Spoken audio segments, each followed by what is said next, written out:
To continue our conversation about love this week, I want to talk about our need for validation. And part of what I want to share is early on in my days, right out of the Marine Corps, even before the Marine Corps, showed up when I took a 2-week trip to Australia. All of these ideas for feeling I was validated was something that I didn't have the words. I wasn't even thinking about validation. It wasn't even a word in my vocabulary. But validating is one of those traits that I think a lot of us have, and it often relates to how love showed up early on.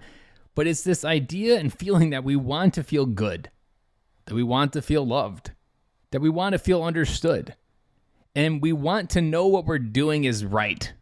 Now, those words, it seems so simple the way I said them, but maybe they resonated really well because those words were things that many men that I talked to really talk about over and over as things that they're not getting from life. They just want something. They just want X. They just want Y.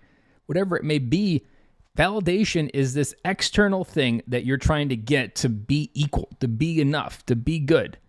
But the problem with validation is it doesn't often come in the right way. It doesn't come in a way that's going to lead us to get to where we need to go.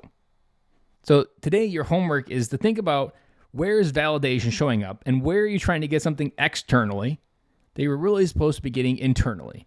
And the reason why I started with love yesterday is because it does start with love. And generally, validation is trying to fill in the hole that you yet can't do yourself in the categories of love, relationships, or even what I was talking about, understanding the good, the bad, and the ugly of your life. So think about going forward. Where does validation show up? Where does the idea that you can get validated from something else kind of trip over what you're doing? And there's another element that sits right below the surface when it comes to validation, and that is understanding that where you are looking to be validated is an area of growth that you need to go through. So think about where you're trying to get something from the external world to feel normal on the inside. Whether it be some people that live vicariously through their kids, they're trying to get that validation that they're good from their kids. That's not how it works. You need to be a whole person on your own. Now, validation is not bad. Validation is great. It's married right next to empathy, and it's a great way to connect emotionally, to help someone understand, and just help someone be seen, heard, and understood. So it does have its purpose.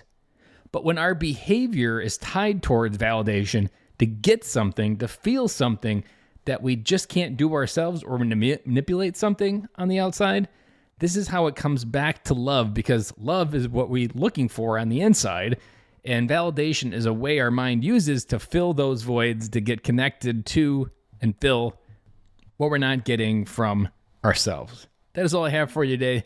Think about validation. Do some Googling. It's a great topic. There's great topics out there, great blogs about it. Think about validation and where are you getting externally what you need to be figuring out how to bring internally. And I'm back again with you guys tomorrow.